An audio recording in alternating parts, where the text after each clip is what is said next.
2. How are you doing? Hopefully well. We finished logarithms, exponentials last week. We're going to now move on to what would be chapter 11. This is going to be section like 11.1. We're going to move on to this. We're going to start looking at rational equations, but we're first going to have an introduction with inverse and direct variation equations. Kind of sounds crazy. They're really not that bad.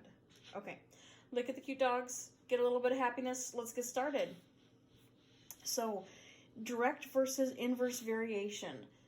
Basically, there's like two different things, or two different like formulas that I'm going to write out real quick. I've got y equals, for direct, it's going to be y equals a times x. So again, y, our output, our input of x. So x, you take an input of x, you multiply by some sort of constant, and in this case, a is going to be the constant of variation, all right? And you get an output of x. And this y equals a times x. I mean, this is really just like a linear equation, right? So this is what we're going to call direct inverse variation. The new thing is inverse variation, all right? So inverse variation, it's going to look very similar. There's an x, there's a y, and there's also an a constant of variation. But now it's going to look like this. I'm going to have y equals, it's going to be a constant of variation a divided by x, okay? And here, I forgot to put up here, a is not equal to 0, all right?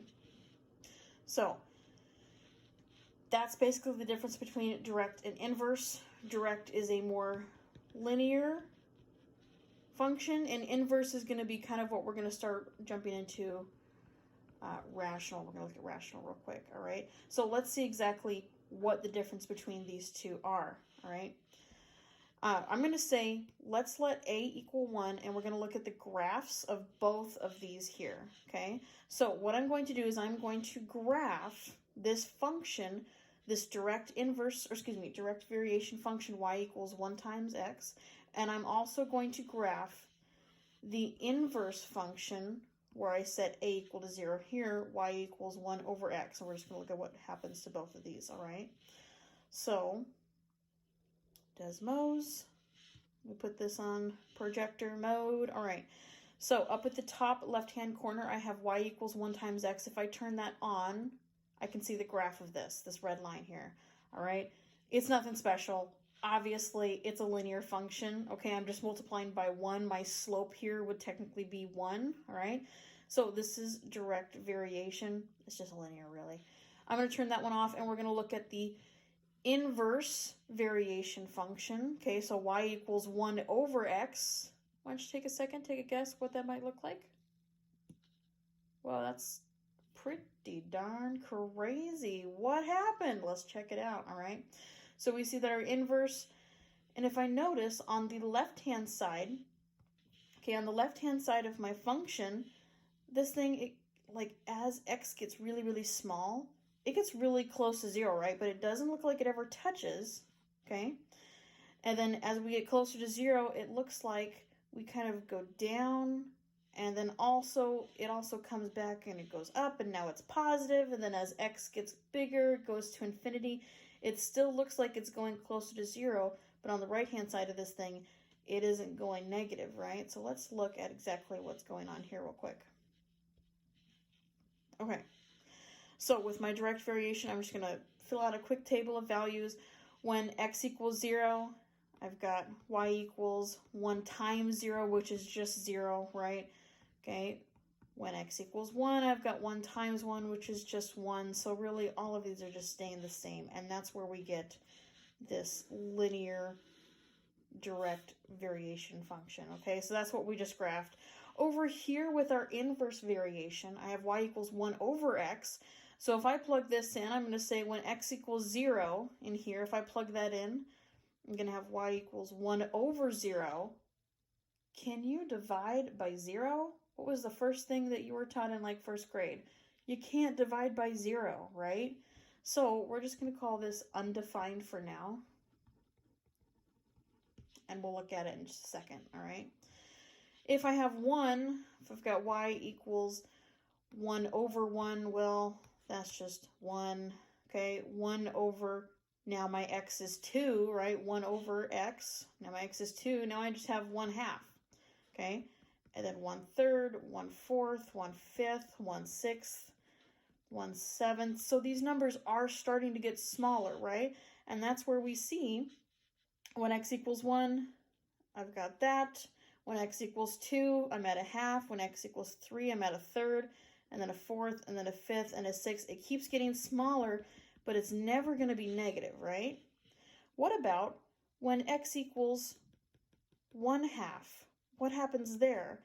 So I'm going to plug in. I'm just going to add a second point in here. I'm going to add 1/2. When x equals 1/2, I have 1 over 1/2. And when you divide fractions and all that, you flip them around. So 1 over 1/2 is really 2, right? Think about it. How many 50 cents go into a whole dollar? Well, 2 50 cents goes into a whole dollar, right? So 2. So when x equals 1/2, I have a value up here at 2. And that's where we saw this thing was taken off, right? On the negative side of this, when you have x equals negative, it's the same values, but they're all just negative. And that's why we saw it looked very similar, but now it was just negative, right? So on the other side, it looked like this, okay? That's essentially what's going on, all right? So knowing the difference between this kind of crazy graph with our inverse variation versus our direct variation, which is very linear, something we've seen before, okay? I just want to take a second and look at these.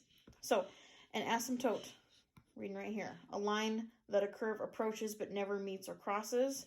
There's two different asymptotes that you could have in a graph. You could have a horizontal or a vertical asymptote, all right?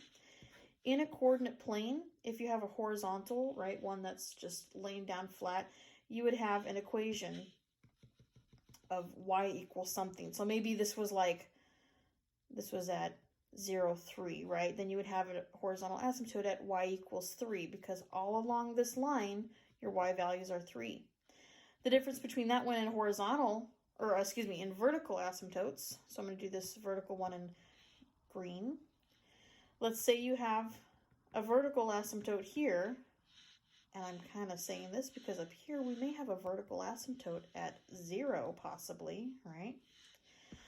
Vertical asymptotes, let's say that this is at -2, 0, right? Then this is where all of the x values equal -2. So your vertical asymptote would have an equation of x equals something, right? And in this case, it would be x equals -2.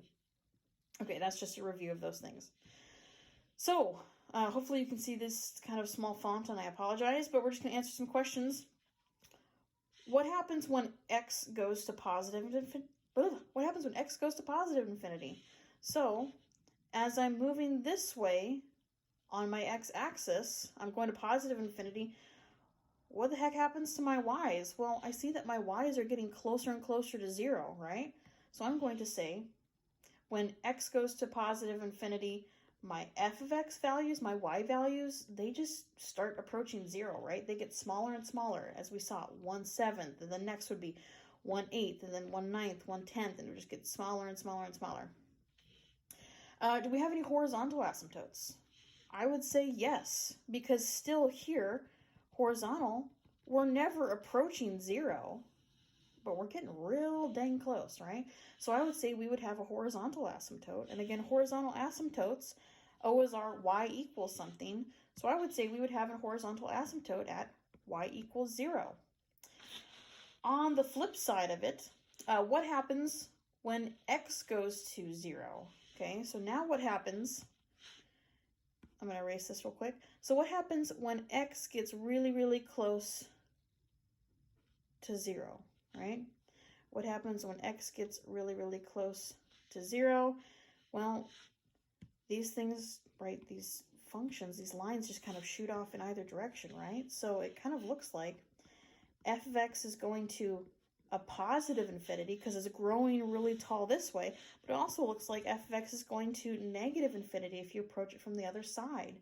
So I'm going to say that f of x goes to positive infinity and negative infinity, as it looks like right now. We'll get into more of that later.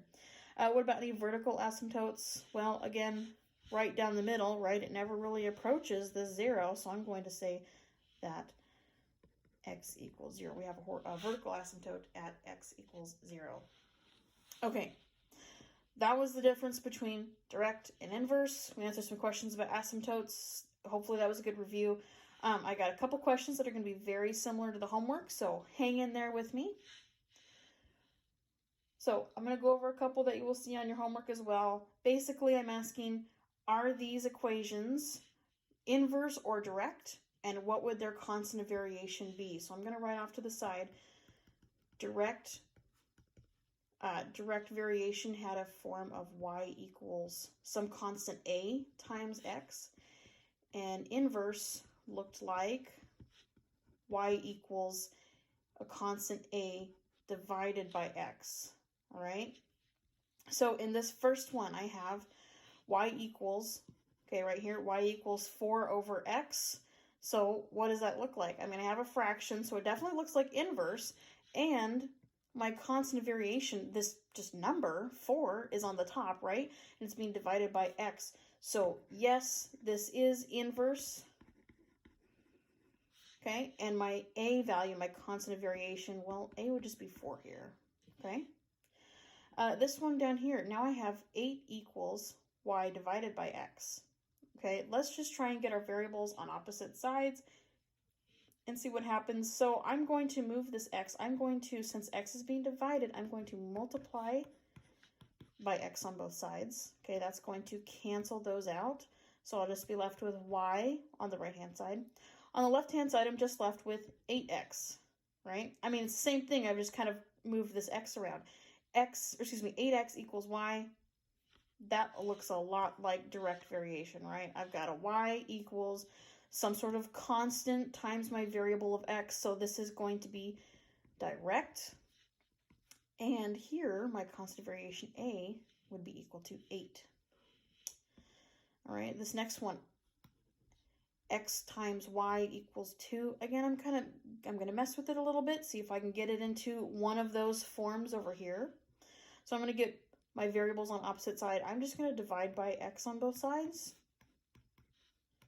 Okay, so that's going to cancel out, and I'm going to be left with y equals 2 over x. Okay, and again, does that look like inverse or direct? Definitely going to be inverse. I have my constant of variation on top, my x value on the bottom of this like fraction, right, this ratio, equal to y. So this is indeed going to be inverse, and our constant of variation here, our a, is equal to 2. Okay, just a couple more. This one here, I've got y equals x over 5. Y equals x over 5. Well, it's a little bit different than inverse. Now my x is on the top and my y is on the, and my constant variation, this 5, is on the bottom. It is not going to be inverse, okay? Because in inverse, my variable x has to be on the bottom in the denominator. So another way I could write this, I'm going to change colors real quick. Another way that I could write this y equals x over 5, I could write this as y equals 1/5 times x. It's the same thing, right? I just technically multiplied a fraction in, okay? So these are the same way to write the same way to write the same equation. And we can see definitely right here, this is direct. I'm multiplying a constant 1/5 by x. So this is direct variation, and my a value, my constant value, is 1/5. Okay, so this is not inverse. That one would be direct. This one down here, again, x equals y over 9. Let's just kind of fiddle around with it till we get y equals something. So I'm going to multiply by 9 on both sides. Okay, and then I have y equals, so those 9's cancel out. I'm just left with this y equals. On this side is 9x. Y equals 9x. Yeah, that's direct variation again. Okay, so here's direct variation, and my a value is 9. All right. Okay, so those were just some quick ones. This is the last one. These are going to be a couple that are on your homework as well. Writing an inverse variation equation from a point. Okay. So if we were given a point and you're told that this point, it's like part of a function, and this function varies inversely with x and y, okay, And here's my point. When y equals 12, or excuse me, y equals 12 when x equals 3, so I really have a point 312, right? We know that inverse equations have the form y equals a over x. And I would be able to write an inverse equation if I can solve for whatever this a value is, all right? So this first step is you're just going to plug in your point. So I know that my x value is 3 and my y value is 12. So I'm going to plug that point into this kind of bare bones equation. So I have a y value of 12. I'm going to say 12 equals a, because that's what I'm trying to solve for, a over x. And my x value is 3 here. Second step is just to solve for a, all right? So to solve for a, I need to get rid of this 3 on the bottom, so I'm going to multiply by 3 on both sides. All right, that's going to give me 36 equals a.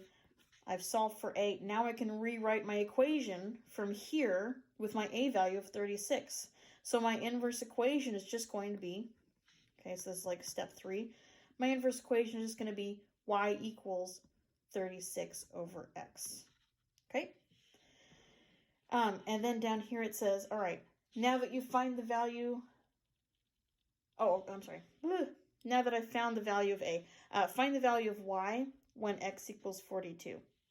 So this part is just asking you to plug in an x value into your inverse equation, plug in this x value of 42 into your inverse equation, and solve for what y is. So I'm going to say y equals 36. Now I'm asking, well, what is y when x equals 42? So I'm going to put 42 in there for my x, okay? And this fraction just simplifies down to 6/7. So I could just say y equals 6/7. Alrighty. All right. A quick recap. I said that wrong the first time. We have little formulas for direct versus inverse variation. We know that direct is linear. We know that inverse plays a little differently and has this very specific shape of woo and woo. All right, we did a little review of asymptotes. We were able to tell if an equation is inverse or direct, and we were able to identify the variation or the constant of variation, like the a value. And we were also able to find an equation if we know that the equation varies inversely with x and y, and if we know a point that lies on that function, that lies on that equation, all right? Things that you are all able to do when we come back on Thursday, or for 3.2, I will have a little bit more of this stuff. Alrighty. Have a great day, everybody. See you later.